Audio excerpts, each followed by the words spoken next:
Hello everyone. Today I want to talk about the two wars, and in the first war is the war between Russia and the Ukraine, and the second is a trade war imposed by the Trump administration. And so, the first war, the war between Russia and the Ukraine, and I'm going to wrap up this war. And as you know, that this war began three years ago, and Russia invaded the Ukraine and suddenly, but maybe 11 years later, Russia sees the Crimea, and there was I think that there was some kind that event was some kind of a start line why this war happened. So one of the main cause that Russia invaded the Ukraine is that the international society didn't take any measure about the seizure of the Crimea island of the Russia. So Russia had think that it's okay to invade the whole Ukraine country. And so international society could must have taken some measurement for the Russian invasion to Crimea. And so but it didn't. And so but it's the first mistake, I think. And in Russia invaded the Ukraine three years later. And in that moment, at that moment, Ukraine didn't have enough military power to fight back against Russia. And so the large areas were occupied by the Russia. And the Russia had overconfident about their military power. They thought it would seize Ukraine very soon, maybe within 2 or 3 weeks. But actually it didn't. And so Russian troops were very brave, and has used high uh, state of the art technology, such as drones. And maybe that these drones were devised or enhanced, or even we should say evolved very much. And this may evolution will be used for future our world or society. For example, the Amazon.com or some retailers would use the technology which was developed by the war between Russia and Ukraine. Sorry for derailing the story. And so the and do you know the United States and Europe aided Ukraine very much. But at the first time, their aids were not enough. So the Ukraine fought back Russia. But it's not sufficient. Its retaliation of Ukraine was not sufficient.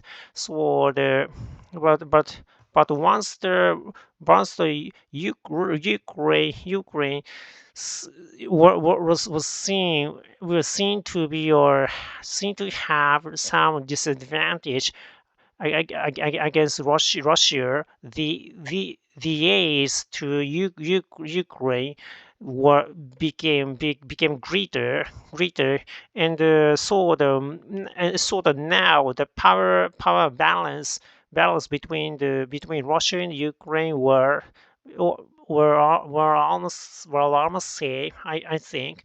And so maybe if you as you know, the Trump administration proposed a ceasefire between two countries.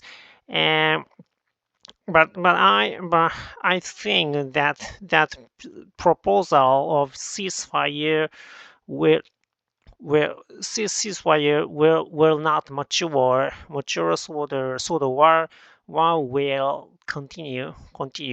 And maybe or so the possible future between this war would be so maybe the war and ceasefires continue alternatively, maybe. So actually, so this war will end up continue for maybe or 20 or even 30 years. But as you know, the Russian troops were doesn't have enough power to invade or conquer the full country of the Ukraine. And Ukraine, so but the Ukraine you can do so maybe the front line of the war will not change. And so the war will continue. And the second topic is the war, trade war, especially between the United States and China. And the and the Trump tariff against China is absurdly high. And it is said that the rate of the tariff is more than 140%. That was very absurdly high. And so I've never heard that high tariff before. Or maybe trade experts might not have heard such a high rate tariff. And so of course, me and I and other experts would think that the Trump tariff was just a threaten was just for the purpose of threatening to China, or observation of the Chinese policy against the United States. But for the nominally, the Trump said that the United States has a huge deficit again, for the trade with China. But it's true. But I think that Trump's measure or way, the way the Trump administration has taken is a very bad way. So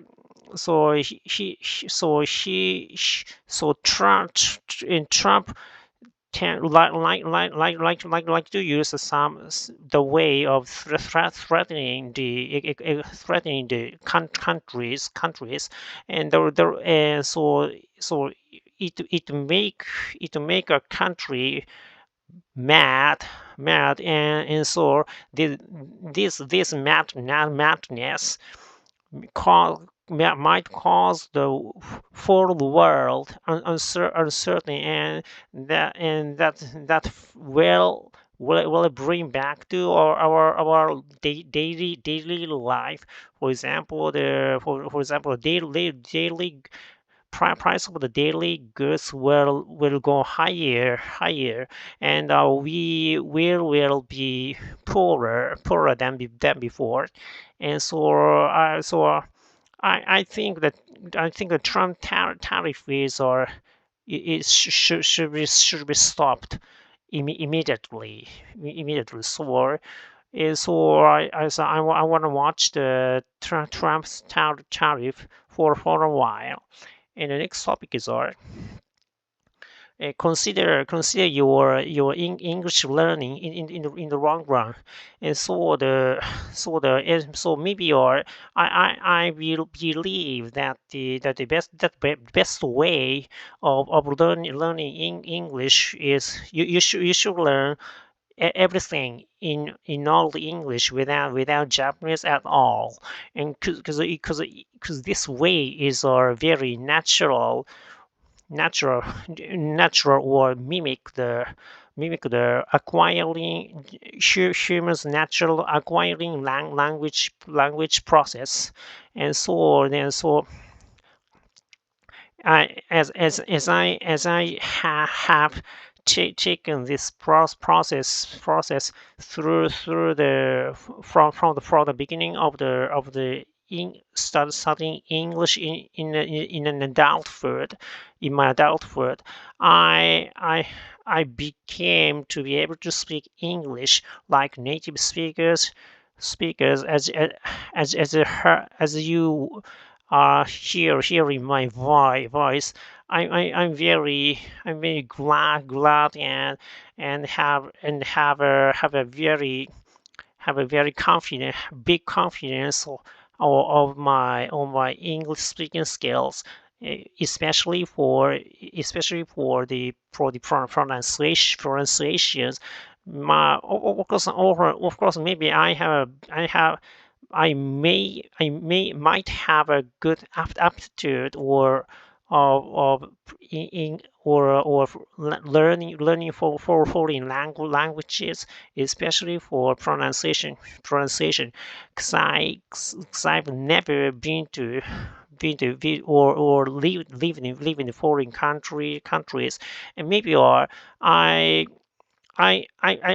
been to America for only for 10 days for by work, and went to Australia for the marriage trip, just an eight or for just for 8 or 9 days. In other words, it can be said that I've never to the foreign countries, but I can speak English like this now. And so and so the why I became to be able to speak English like this is the main reason is the learning everything in all the English, in other words without Japanese. And I focus on speaking a lot. And so maybe your many English learners would say that speaking is just an output, but it's a misconception, and everyone should not take this concept. Speaking is also a best practice for enhancing your uh, acquiring the English pronunciation, practicing English pronunciation, includes so the many as many muscles around your mouth involved to when you pronounce the English sound, and so the strength of these muscles, or the combination of them are definitely important to pronounce or articulate like a native speaker.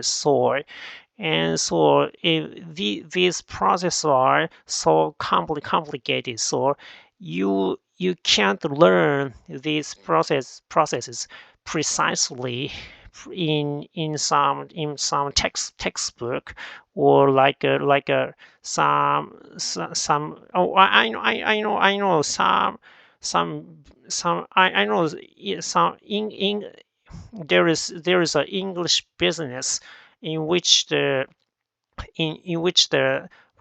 example, some salesman would say, "Oh, I learned I learned I learned the study of articulation sounds at the graduate school in America, and I have expert knowledges about these fields. So I have a ability to make you speak like a native speaker. I can lead you speak like a native speaker. So pay your money, for example, or one 100,000 yen per month, and so and some learners would pay that. And so maybe it's okay. It might be okay for someone, but I believe that as there are so many muscles involved for pronunciation, it's it's almost impossible to write down or depict the how to pronounce correctly. So this business maybe seems to be nonsense for me. So I believe that the best way to acquire the English pronunciation of like a native speaker is just following the natural acquiring language process. And so maybe I said many times in my X account that imagine the 200 years ago, people in the illiterate country acquired language only by almost only by conversation. So the to acquire for language, the only thing that is needed is conversations. And so having a conversation or speaking a lot enhances your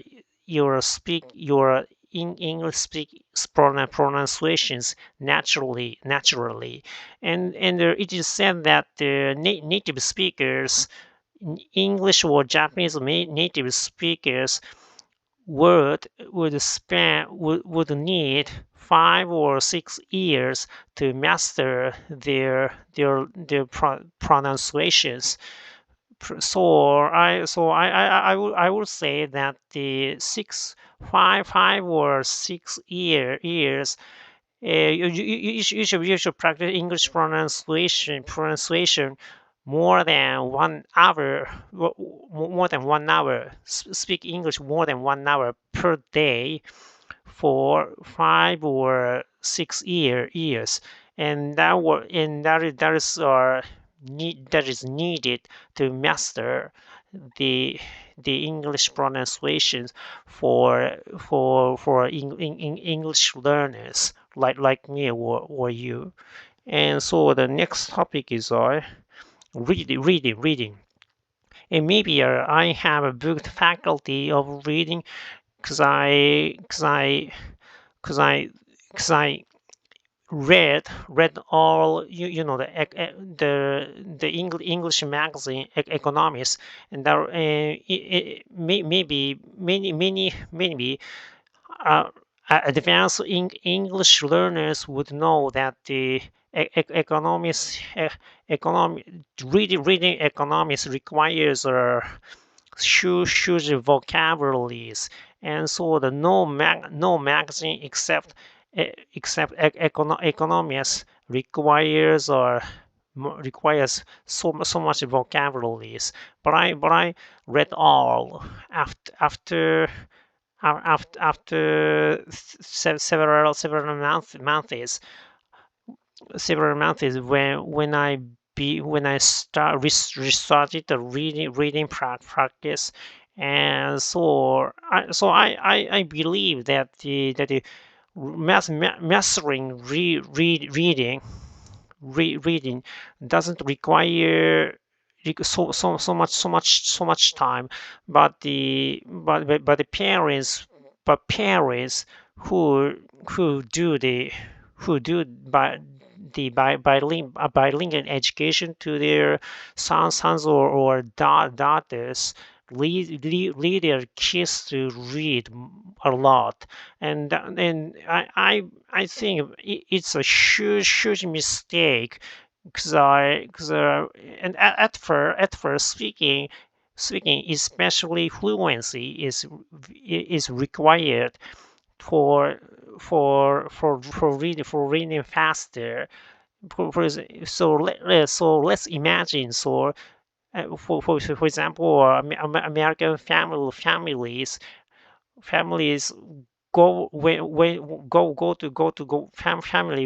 goes to Japan for work, and their kids can speak Japanese at all. And so in this situation, for example, parents give some Japanese book to their son, but maybe this son's reading speed would be very slow, or must be very slow, and so the learning efficiency is very low. We should avoid that. And so but if this kid speak Japanese very fluently, she would read Japanese sentences very fast. So the first you should do is training your kids about English speaking. And I believe that best way, or best effective way of raising your kids as a bilingual is at the first you should have your kids spoken in English a lot, as much as possible, to master or pick up the potentials, all full potential of your kids about the English pronunciation or fluency. And after that, you should lead your kids to read a lot. But not so sorry. Reading a lot is not required for to master English. But a little bit, reading a little bit, but it's okay. But so you should do that after mastering pronunciation and fluency. And I read and so maybe I know the super kids, some super kids at in an elementary schools w- would pass the exam with their A first grade, and these kids are very great, but but but passing the English certification at the high grade. Maybe these kids might have passed the exam because of their high ability or good or genuine aptitude for learning in English. But if these kids don't have enough English speaking skills involving pronunciation and fluency, especially fluency. These kids will not read uh, read a difficult book that might be read the native kids with of the same something of the same age. And I will if you are the parents whose son passed the exam for first grade. So I recommend you to test your kids to about your whether your kids can read happily to kill the mockingbirds in junior high school. And so happily is a very famous novel in so it's kind of a Japanese very famous Natsume Soseki eh, author. And so if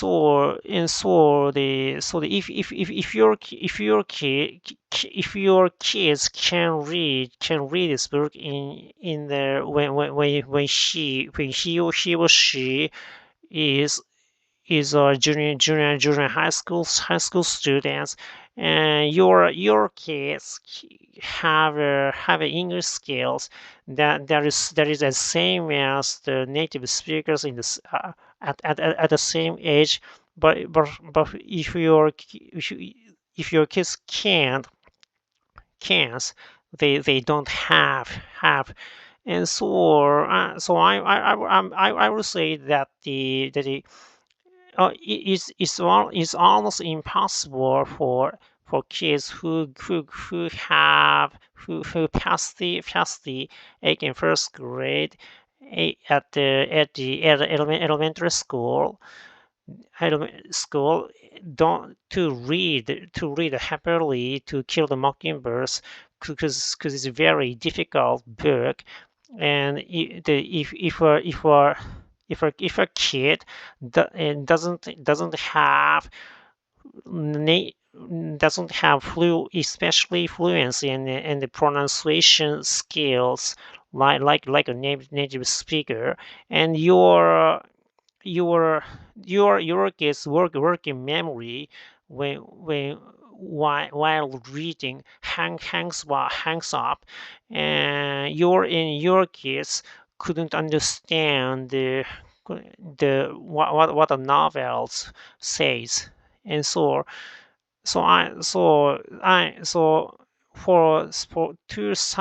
sum up or wrap up what I said, I what I said, not don't be hurry to leisure kids to read a difficult book.